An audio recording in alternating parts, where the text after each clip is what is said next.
Amina. Tunamshukuru Mungu sana kwa namna ya pekee ambayo anazidi kutukirimia kila itwapo leo. Wapendwa, tunajua masumbufu ya dunia. Tunajua dunia ilivyo na mambo mengi. Kila kukicha unasikia habari mpya. Lakini sisi tunaolitumaini jina la Bwana wa majeshi, hakika tunayo sababu kubwa ya kumshukuru. Tunayo sababu kubwa ya kumshukuru. Wengine mna miaka mjawahi hata kulazwa.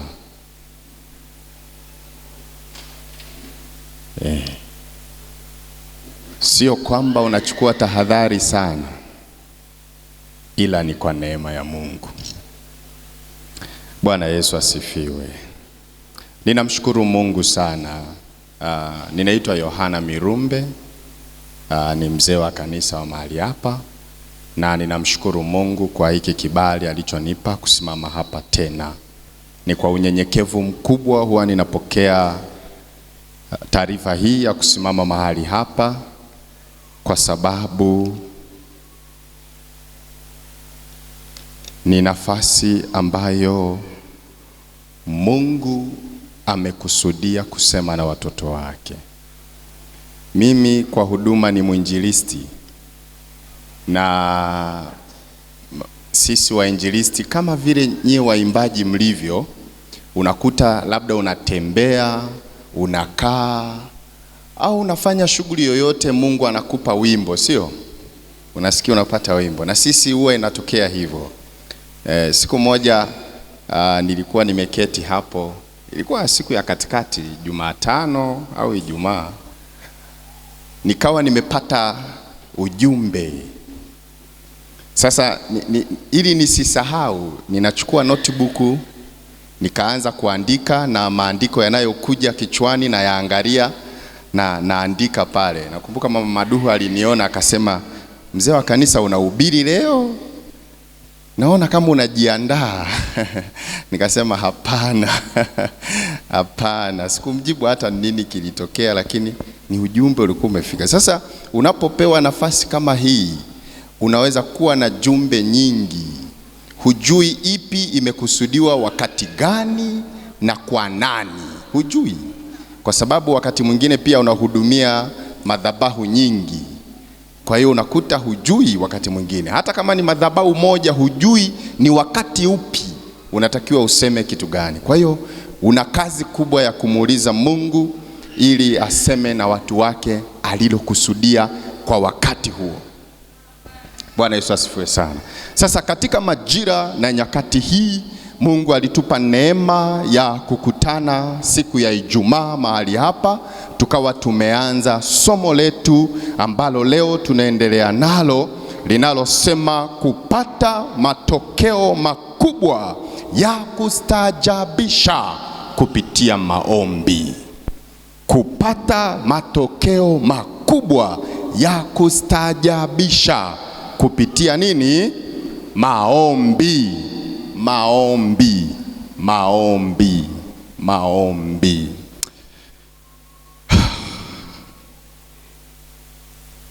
Asante Yesu. Kupata matokeo makubwa ya kustaajabisha kupitia maombi. Maombi. Maombi. Nakumbuka siku ile Ijumaa tulijifunza na kutilia msisitizo kwa habari ya kudumu katika maombi. Bwana Yesu asifiwe sana. Kuomba kwa bidii na kudumu katika maombi. Bwana Yesu asifiwe sana.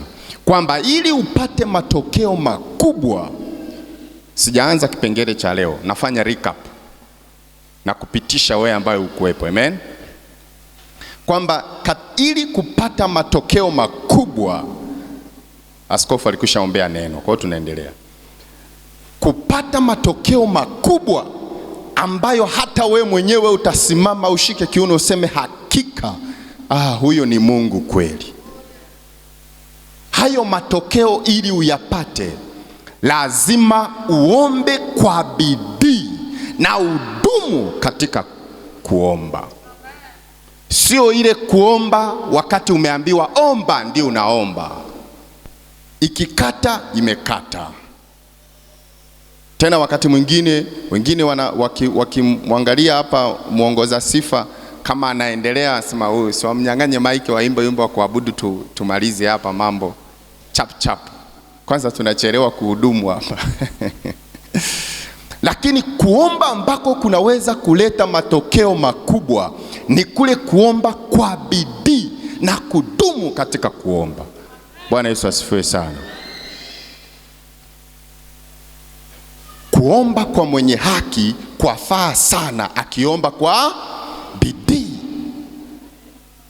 Kuomba kwa mwenye haki, kumbuka huyo ni mwenye haki. Tayari ana haki. Tayari ana haki, ni mwenye haki, anastahili. He is entitled to that benefits. Yuko ana haki ya kupata hicho kitu. Lakini hata kipata kama hataomba kwa bidii. Kwa bidii. Bwana Yesu atusaidie sana. Kuomba kwa bidii. Tukaangalia mfano mmoja katika kitabu cha Mambo ya Nyakati wa Kwanza sura ya 4 mstari wa 9 na wa 10 kwa habari za Yabesi. Yabesi ambaye alizaliwa na mama yake kwa huzuni. Biblia inasema alikuwa na heshima kuliko ndugu zake wote. Yabesi akamlingana Mungu kwenye ule mstari wa 10, akaomba maombi 4. Ombi la kwanza akasema, lau kwamba ungenibarikia kweli kweli. Ombi la pili akasema, na kuzidisha hozi yangu. Hozi ni himaya, territory, mipaka yako. Akaomba Mungu kwanza mbarikie kweli kweli, kwa sababu baraka zina kipimo. Bwana Yesu asifiwe sana. Baraka zina nini? Zina kipimo. Ndio maana baraka yako wewe na baraka yangu mimi zinatofautiana. Yabesi akasema, lau kwamba ungenibarikia kweli kweli. Kwenye Biblia ya Kiingereza inasema indeed, kweli kweli. Yani mpaka mtu aseme kweli huyu mtu amefanyaje? Amebarikiwa. Sio baraka ya kawaida tu. Akaomba ombi la kwanza. Ombi la pili akasema, na kuzidisha hozi yangu. To increase my cost. Uhimaya, territory, mamlaka yako, mipaka yako, Mungu aizidishe. Ombi la tatu akasema, na mkono wako ungeenda pamoja nami. Kwa sababu anajua kwa mkono wa Bwana hakuna kinachoshindikana. Kwa mkono wa Bwana hakuna kinachoshindikana. Kwa hiyo kama mkono wa Bwana utaenda pamoja naye, hakuna kitakachoshindikana. Ombi la 4 akasema, na kuniepusha na uovu ili usiwe kwa huzuni yangu. Bwana Yesu asaidie sana. Na Biblia inasema Mungu akamjalia sawa na alivyofanyaje? Alivyoomba. Kwa hiyo kumbe inawezekana kabisa kwa sisi kupiga magoti kwa jambo lolote lile na kumlilia Mungu kwa bidii na kudumu katika kuomba na kudumu katika kumsisitiza Mungu na kudumu katika kumkumbusha Mungu na kudumu katika kumwambia Mungu na kudumu katika kumlilia Mungu, na Mungu akatujibu. Na Mungu akatujibu. Inawezekana. Ngoja niwape ushuhuda ambao ni very rare mimi kusema, ambao ni wa kwangu mimi mwenyewe. Mimi nimezaliwa katika familia maskini. Tulikuwa tunatandika nguo zilizotumika ndio tunalala. Tulikuwa familia ya watoto 7. Mpaka leo tupo watoto 7. Baba yetu tu ndiye amefariki mwaka 2021. Tuna vyumba 2 na sebule. Mpaka namuoa mke wangu Mama Sesi, tunaishi nyumba ya vyumba 2 na nini? Na sebule, ambayo sio nyumba yetu. Mpaka naoa mimi sina kwetu. Manaka kama unaishi kwenye nyumba ya mtu sio kwenu hapo, muda wote utahama uende pengine, sio? Sikuwa na permanent. Hatukuwa na makazi. Mwaka 2010 niko kidato cha 5 Ilboru Sekondari Arusha. Nimekosa nauli ya kurudi nyumbani. Wakati ule form 5 na form 6 wanapishana na olevo. Olevo wakifunga form 5 na 6 wanakuwa shuleni. Form 5 na 6 wakifunga olevo wanakuwa shuleni. Siku hizi ndio wako sawa. Lakini wakati ule walikuwa wanapishana. Kwa kukosa nauli naenda kumpigia magoti mwalimu mkuu wakati ule anaitwa Jovinus Mutabuzi, alikuwa mkuu wa shule ya Pugu, akahamia Ilboru. Namuomba mzee wa Kihaya yule, namuomba kwamba nimekosa nauli ya kwenda nyumbani Msoma kutoka Arusha. Ninaomba unisaidie nikae hapa shuleni. Akaniruhusu. Nikakaa pale, nikawa nakula na wale orevo pale. Ninaumia moyoni mwangu, wanafunzi wengine wote wameondoka wanaenda kusoma tuition. Mimi sina huo uwezo. Ndio nasoma tuition wapi? Unarudi kijijini tuition wakati unasoma PCB. Na nimetoka kufanya vizuri form 4, nimepata A ya physics, A ya chemistry, A ya hesabu. Lakini sina hata pa kusoma tuition. Nimemaliza form 4, wengine wanasoma tuition, mimi nalima bustani, nina baisikeli natembeza mchicha kwenye masoko, nipate pesa ya kwenda shule advance. Haikuwa rahisi. Nikamlilia Mungu, niko shuleni Ilboru, nikamwambia Mungu, hii ni 2010, nina miaka 20. Usihangaike na hesabu ya umri wangu. Huu mwaka natimiza miaka 36. Maana unaanza kukalkuleti. Nikamwambia Mungu, ndani ya miaka 15 ijayo, nitakapotimiza miaka 35, ninaomba kwanza unisaidie nijenge nyumba nyumbani kwetu, wazazi wangu wakae, nipaite kwetu. Ya pili, niwe nimeoa. Ya tatu, niwe na kwangu nikitimiza miaka 35, na mimi nisiwe mtu wa kuishi kwa mtu mwingine, niishi nyumbani kwangu. Cha tatu, ninaomba unibariki elimu yangu iwe masters. Cha kingine, naomba Mungu nibariki nisiwe nimeuacha wokovu, niendelee na wokovu. Na kingine, ninakuomba Mungu, ili nijisikie umenibariki, unipe kagari niwe naendesha.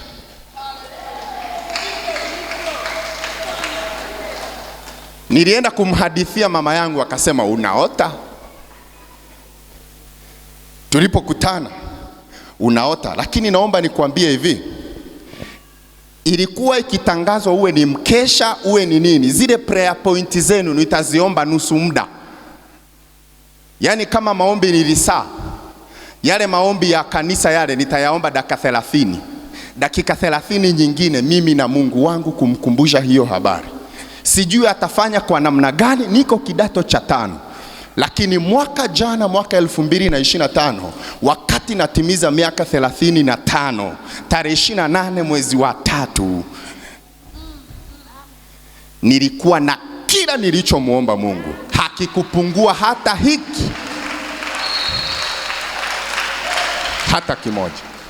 Mke alikuwa amenipa, nyumbani nilijenga, nilianza kununua uwanja na kanunua tofari mpaka nikaezeka nikamaliza, ndo nikaanza kujenga hapa nyumbani kwangu Mwanza. Kila ambacho nilikiomba ni ushuhuda ambao sio rahisi kusema mara nyingine, ila nimeamua niwaambie hiki kitu muone Mungu anafanya, ambao walikuwa wanaijua familia yetu wakati ule, na sio zamani, mwaka 2015 hapa 16 17, sio zamani, ambao walikuwa wanatufahamu. Wakikutana na mimi, hata nimeshuka kwenye gari, huwa hawanitambui mpaka nijitambulishe, mimi ndio fulani. Ni wewe. Ajabu. Lakini ni kwa sababu ya kusimama katika haki ya Mungu na kumsisitiza kwa ajili ya hilo jambo, kumuomba kwa ajili ya hilo jambo. Nimeliomba jambo hilo miaka 15 bila kusimama. Namkumbusha Mungu, Mungu bado hiki, Mungu hiki umefanya, bado hiki, Mungu hiki umefanya, bado hiki, Mungu hiki umefanya, bado hiki. Fanya Baba, ninajua unaweza. Mimi sijui ni kwa namna gani utafanya, lakini ninajua unafanya. Wewe ndiye unayejua, utanielekeza nifanye kipi, utanielekeza. Na moja ya kitu nilizingatia ni kusikia Mungu anasema nini. Hata wakati nimepata kazi, nilipata kazi 2 kwa wakati mmoja. Moja kuwa Quality Assurance Officer bodi ya korosho Mtwara, niliwaambia, na nyingine hii nayoifanya sasa hivi. Ile ya bodi ya korosho ilikuwa na mshahara mara 2 ya huu naopokea hapa. Wakati nimechanganyikiwa, nikampigia simu mchungaji wangu na nikamwambia naomba unishauri. Akasema fata hii unayoona ndogo hii sio kawaida. Wewe una njaa, una kiu, unaacha mshahara ambao unaanzia 2, unakuja kwenye mshahara wenye 1. Mnaojua mshahara wenye 1 malaki, yani haijafika milioni haijafika milioni haikuwa rahisi. Kwa hiyo Mungu wetu ni mwaminifu sana, lakini kwa wale watakao muomba kwa bidii, kwa bidii. Tunasoma kitabu cha Zaburi sura 91 mstari wa 1. Biblia inasema